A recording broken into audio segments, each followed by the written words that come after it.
Yo, it's Guido coming at you with a Tactics Talk. Happy Friday. It is Friday. Enjoy the weekend, all that good stuff. We'll see you guys on Sunday for Coffee Talk. But in the meantime, we have a video, and I am apparently, according to a player in here, a complete coward.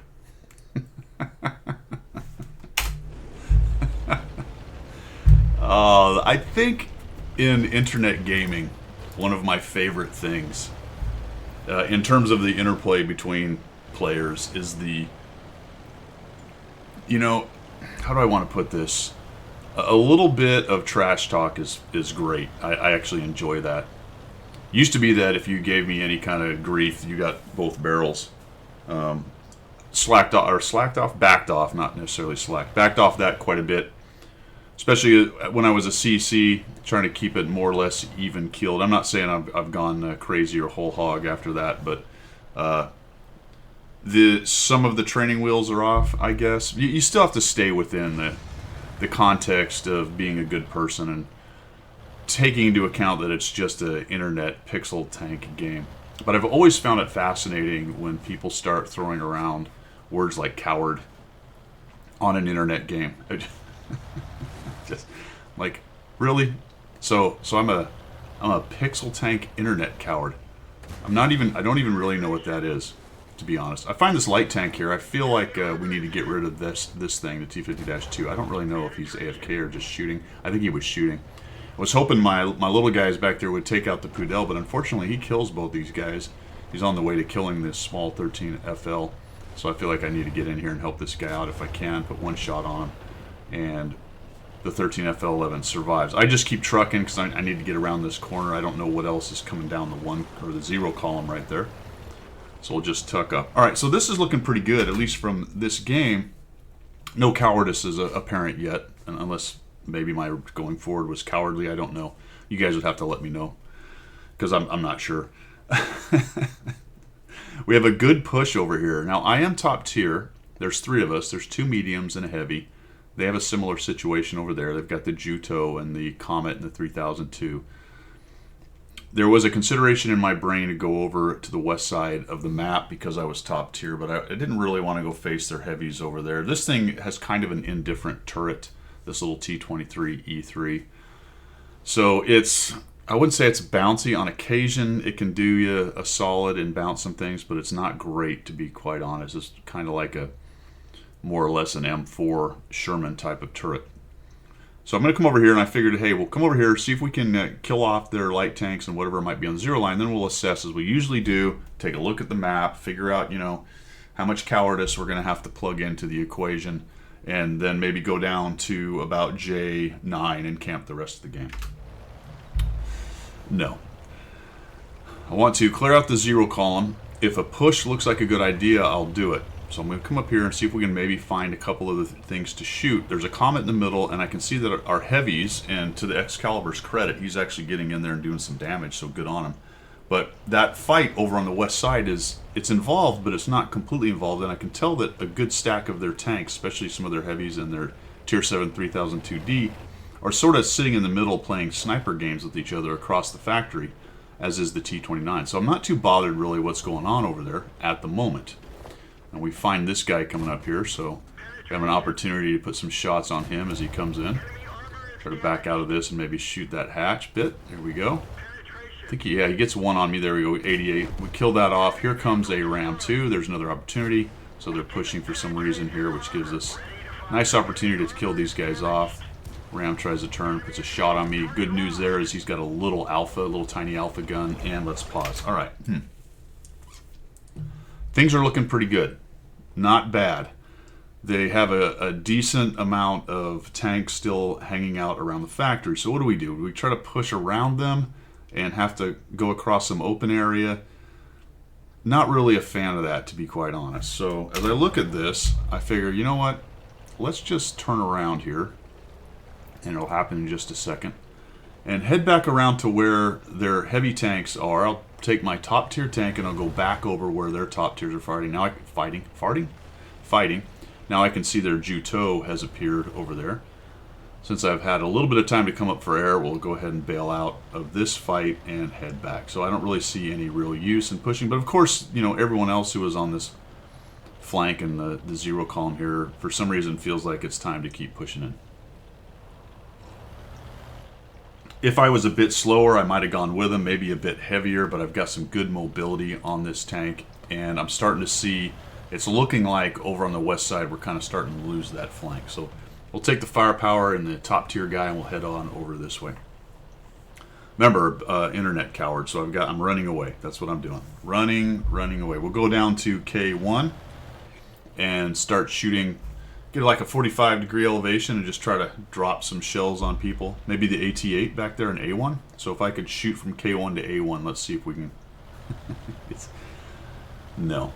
There's no artillery, so this opens up positions on this map that you might not otherwise use, and I'm about to go use one while I try to put a stopper on this push that is now developing over on the west side, and I kind of got a feeling that's more or less where they were going to push because they were winning on that side, right? They're losing the other.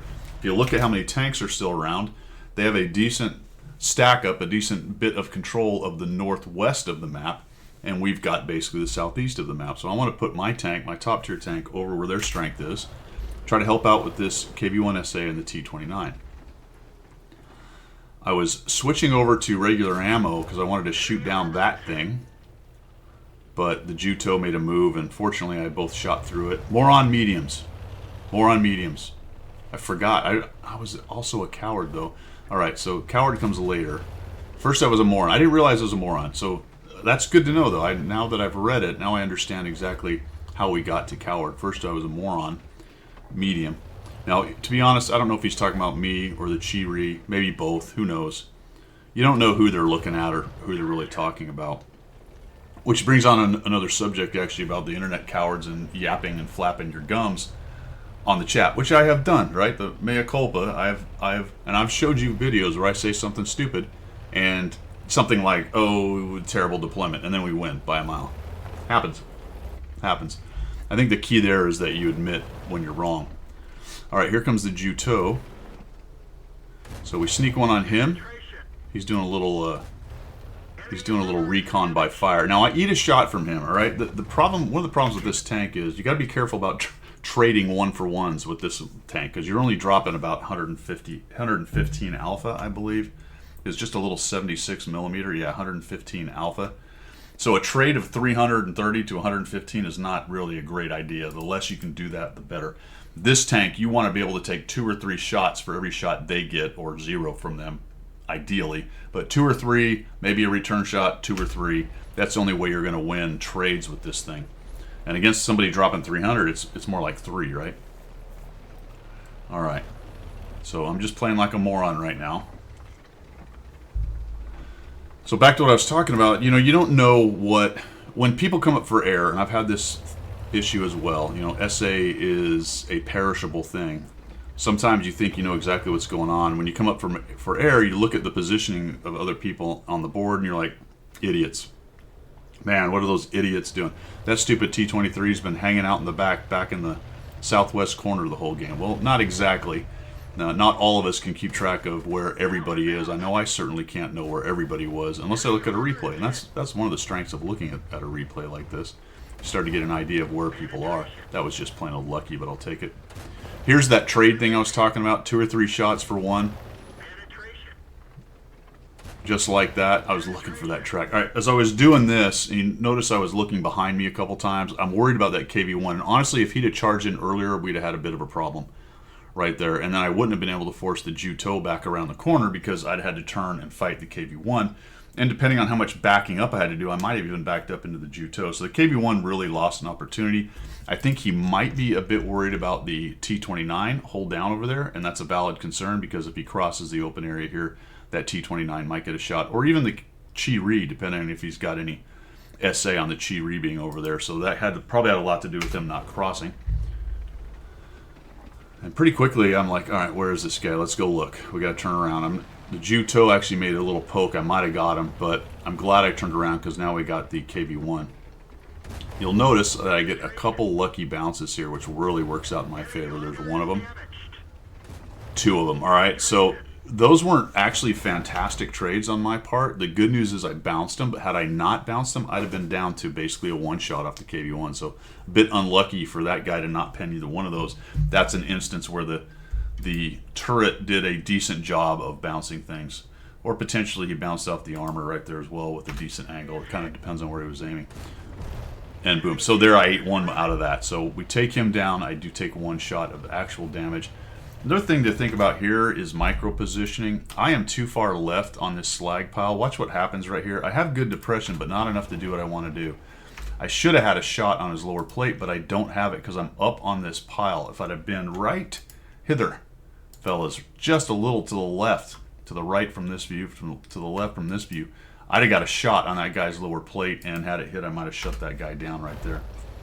Now, one thing I see a lot of people do there is they're going to come up and over to get that depression because they want that shot, but that would have really exposed me to the Juto. And I may have missed it, actually. I was talking so much. I think, there we go. Why are our tier 7 mediums complete cowards? Told you, fellas. You know what I mean? First a moron, then an internet coward.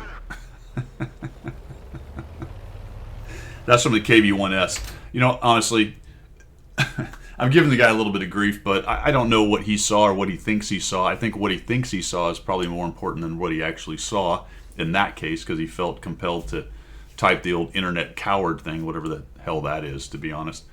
The Chi-Ri and myself are being a bit careful, kind of in the back right there. I dropped 2,600. I'm not going to get any more damage out of this. I get 4 kills. He ends up with another kill. I think he gets the Juto here in a minute. He did 11, 1,200, something like that. You'll see the cards here in a minute. The KB1SA, I believe the one that was complaining, did a decent job. He was over 1,000, so good on him there. It wasn't the dad 717. It's this other guy. Is he still alive? I don't think. No, they're both dead. It's A Striker, I believe, was the guy who talks. I'm not sure. There he. Where is that guy? He's over here. So he's in the. Well, there you go. So he was probably the guy who got ganked in the factory there without anybody really helping him. There's a lot of dead fellers around there. So he did a decent job doing damage. But, you know, if you're going to type, we all make mistakes, but do your best to kind of look at the actual situation and figure out if what you are blaming other people for doing is correct to the best of your ability. I just also find it interesting, like I said, that it's a fascinating thing, the whole internet coward. Now, I did look up records. I'm not going to go over it too much here, but it was about what I expected. If I was being honest, for somebody who's chucking around stuff like that, I'm like, well, that honestly, stereotypically, that makes a lot of sense to me. I'm not very surprised at what I saw at that situation. And some people are just toxic, right? They just want to chuck that out no matter what's going on. Sometimes they're just frustrated. You know, they're trying to have a good day too, trying to do the best that they can.